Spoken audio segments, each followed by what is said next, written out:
Hi everyone.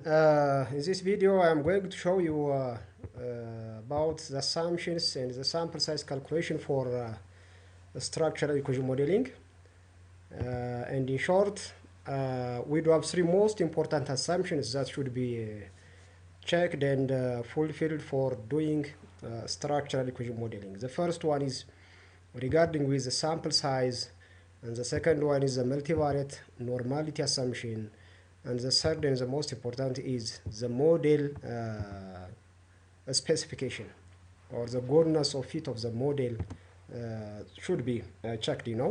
So while we are just doing a structural equation modeling, we need to consider all these three most important assumptions that need to be checked and should be fulfilled for just doing this structural equation modeling. So with regard to the sample size issue in structural equation modeling, since structural equation modeling uses the maximum likelihood estimation method, by its very nature, the maximum likelihood estimation method relies on asymptotic, so that it requires a larger sample size in order to obtain a reliable parameter estimates. The parameter estimates could be a variance, a covariance, or error term, intercept, or beta coefficients, whatever. So in order to get or obtain these reliable model parameters, structural equation modeling by its very nature require a larger sample size.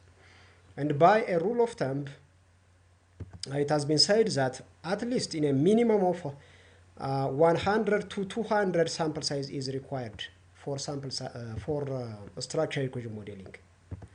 So at least we need to have 200 sample size, and sometimes it has been said that a minimum of 100 and beyond that. So the minimum sample size requirement for structural equation modeling starts from 100 to 200, and beyond that is possible. But a minimum of 100 up to 200 is required. So the way that we calculate the sample size for the structural equation modeling is based on the ratio of observations to the number of free parameters that we have. That means based on the number of free parameters that we have, at least we need to have 5 observations, a minimum of 5 observations for each parameter, for a single parameter, and a maximum of 20 individuals or sample size is required for each parameter. That means free parameters. I will say something about what is a free parameter and fixed parameter. So based on the number of free parameters that we have, at least we need to calculate the sample size with a minimum of 5 to a maximum of 20. For example, if I do have 10 free parameters, so and if I plan to use the maximum number required for each free parameter, that is 20. So if I do have 10 free parameters multiplied by 20, a minimum of 200 sample size will be required if there are 10 free parameters within the model that I have proposed. So the number of free parameters will be counted based on the hypothetical model that we will develop. Like a hypothetical model is a model in which most of us are familiar with, is just developing a conceptual framework for the literature reviews that we are writing for a research paper. So like similar with developing a conceptual framework for the structural equation modeling that we are going to test, there should be a hypothetical model that should be drawn ahead of the data collection when we are writing a proposal. So based on the hypothetical model or the conceptual model that we draw or that we develop, we will count the number of free parameters that we'll have from that specific hypothetical model.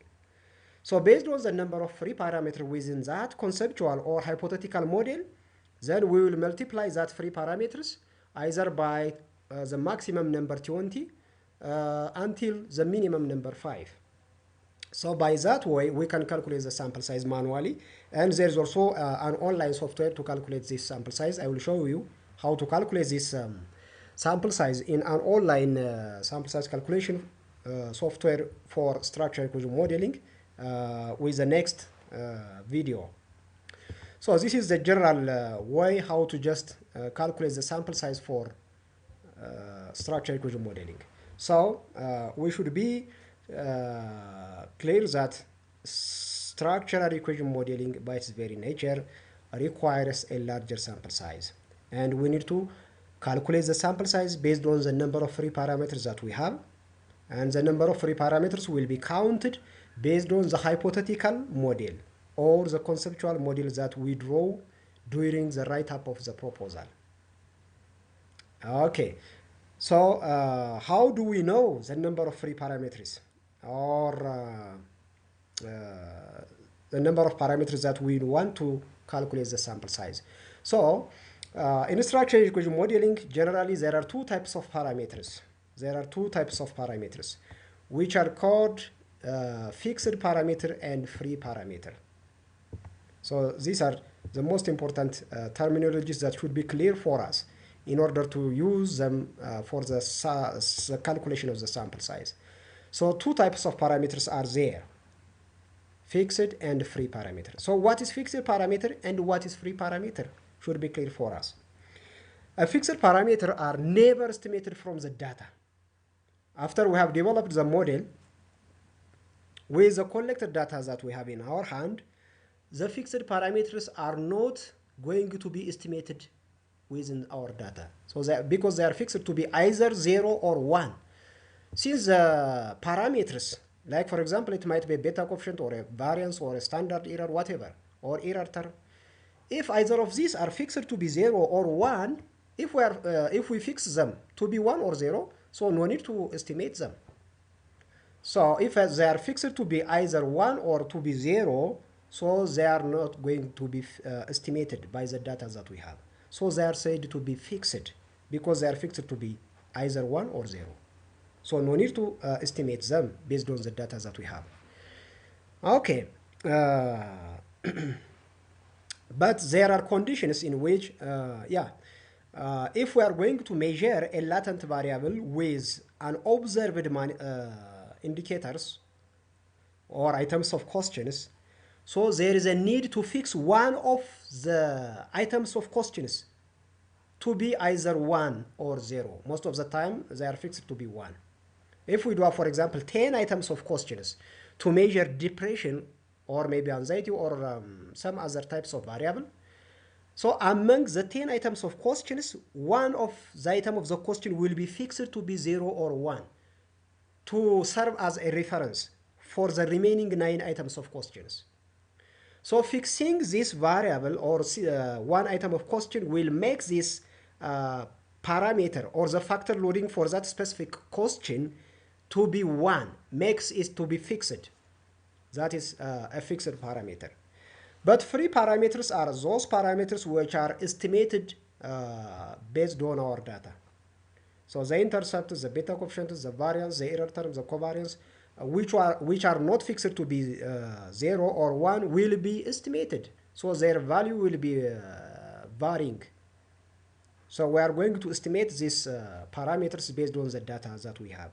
So if the parameters are going to be estimated with the data that we have, these types of parameters are said to be free parameters.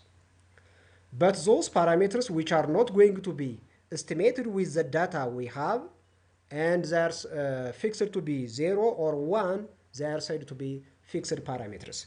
So for the sake of the calculation of the sample size for structural equation modeling, we count the number of free parameters that we have in the hypothetical model.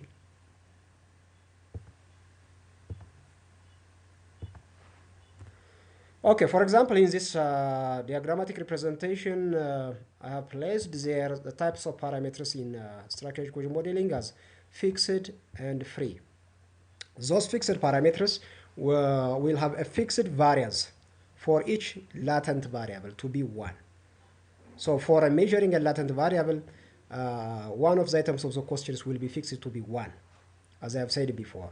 Or fixing the value of one parameter to maybe one specific value, either 0 or what. But free parameters are parameters that are going to be estimated with the data we have. And maybe they will have a different value because they are going to be estimated with the data we have in our hand. So the value for the free parameters will not be a fixed value. As far as we change or we respecify the model, then the value for each free parameter will change also. If we change the direction of the path from one variable to another variable, then the estimated value of each free parameter will be varying depending on the variation of the model that we develop. But fixed parameters will be always fixed, either to be 0 or 1 in any way. If we change the model in 10 times, in different forms of 10 times, the fixed parameters will be fixed always, 1 or 0. But the free parameters will have different value based on the type of the model that we develop. If we change the model, then the free parameters value will be also changing because they are free to take any value based on the model that is going to be developed, you know. So that is the idea or the clarification or the concept of free parameter and fixed parameter in structural equation modeling. And actually fixing the parameter is said to be a constrained model and non-constrained model. Constraining the model means that fixing some of the parameters to be either 0 or 1. We are making a constraint over that. So constrained model having a fixed parameter, but non-constrained model is a model without any fixed parameter. No fixed parameter, no fixation. There is no constraint. So unconstrained or non-constrained model and constrained model will be there in structural equation modeling. So based on this explanation, let's have just an example on how to calculate the sample size for structural equation modeling. And mind you that still we are dealing with the first assumption of structural equation modeling, which is requiring a larger sample size. So let's have a look over here, in this diagram. It is supposed to be or to measure PTSD. We do have PTSD, that is a latent variable, and it is supposed to be measured with these 6 items of questions: Q1, Q2, Q3, Q4, Q5, and Q6. So there are 6 items of questions which are used to measure the latent variable PTSD. So this is a latent variable, but each items of questions are observed variables because we are directly asking the patients. So the items of questions which are used to measure some value by asking individuals are considered to be observed variables because we are taking a response from the individuals by directly asking them, you know. But the summation of these items of questions yielding another variable.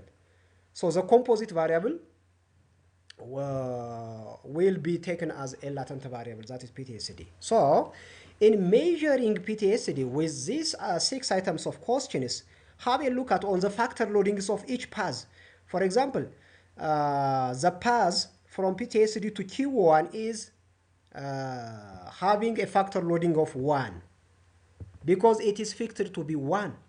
So this item of question will be used as a reference in order to calculate the factor loadings of the remaining questions in measuring PTSD. So that is said to be a fixed parameter. But the remaining factor loadings are not 0 or they are not 1. For example, for the second question, the factor loading is 0.88. For the third question, it is 0.71. For the fourth question, it is 0.88 again. For the fifth question, it is 0.72. And for the sixth question, it is 0.96.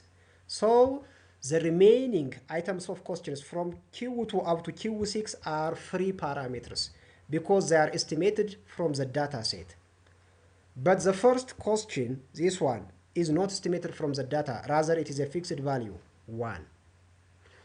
So we do have one parameter which is fixed parameter in this diagrammatic representation. In the diagram, Q1 is fixed parameter because it is fixed to be 1, as I have said.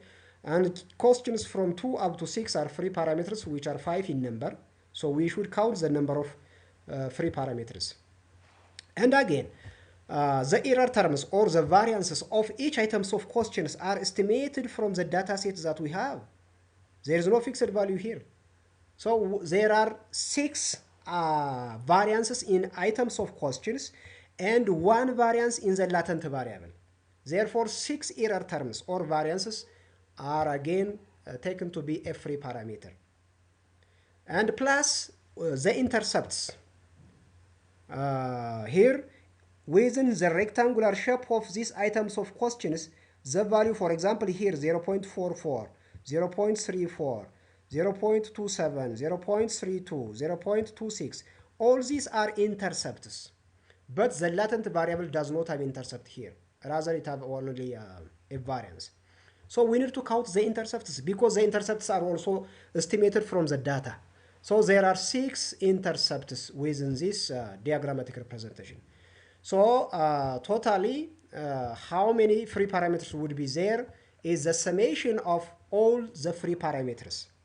That is 5 plus 7, 12, and plus 6 is 18.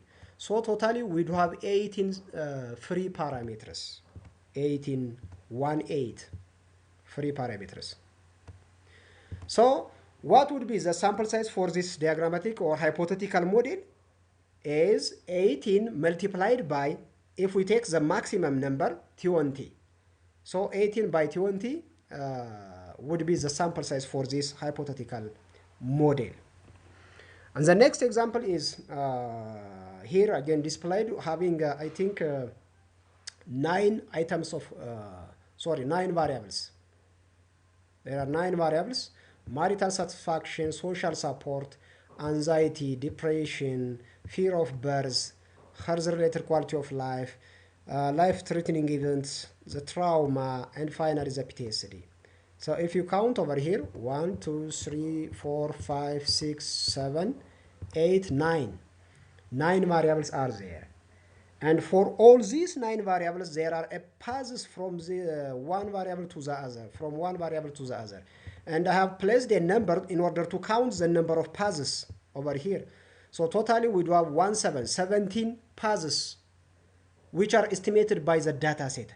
So there are 17 beta coefficients or free parameters that need to be or going to be estimated by the data set. And again, we need to count the error terms within each box. Here is the error term, here is the error term, here is the error term, or the variance. All this should be counted because they are free parameters to be estimated from the data set. But the one which is a fixed value, having values could be taken as a fixed parameter. Okay, so for this example, we do have 34 estimated parameters totally, estimated or free parameters. That means 17 loadings. If you count the paths, there are numbers on each path, and totally there are 17 factor loadings for each 9 items of questions. So 17 factor loading plus 9 measurement errors. If you count the measurement errors over here, 1, 2, 3, 4, 5, 6, 7, 8, 9. Each of these boxes will have error terms. So 9 variances or error terms will be there. And then 7 measurement intercepts. Why 7 measurement intercepts? Why not 9? Because marital satisfaction and social support will not have intercept because there is no path directing to them. So a variable having a path directing to it will have an intercept, but a variable without a path directing to it will not have an intercept. So since these two variables didn't have any path which is directing to them, they will not have an intercept. But the remaining 7 variables have a path which is directing to them. Therefore, there will be 7 intercepts.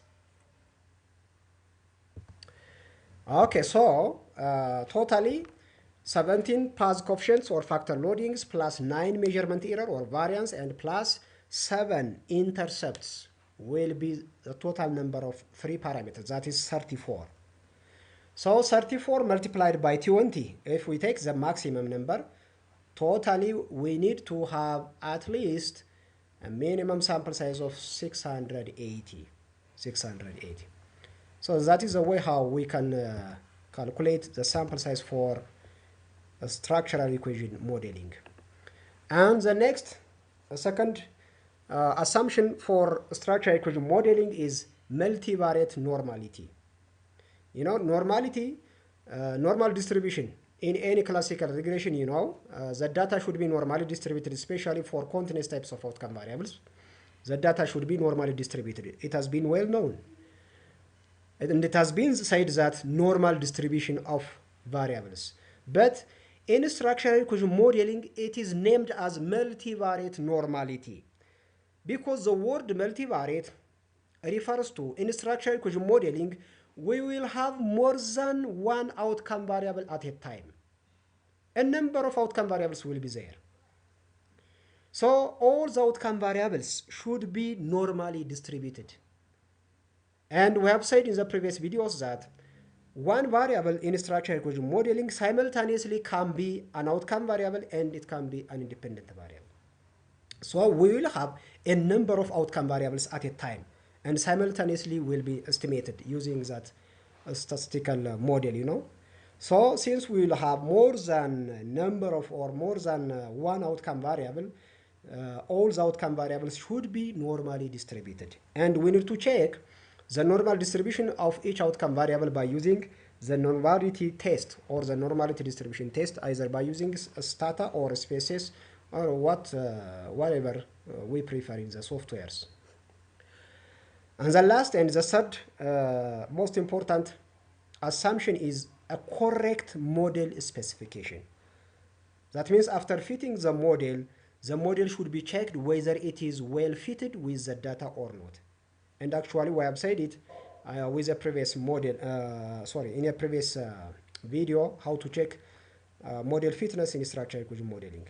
So here are the criteria or model fitness criteria that need to be used in order to check whether the model that we have developed is having a good fit or inappropriate fit.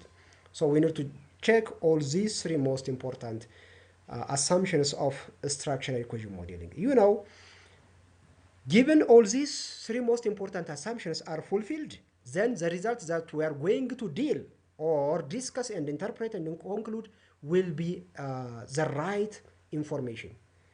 And the recommendations will be the right recommendation. And the interventions that could be taken based on that recommendation and conclusion will be the right way.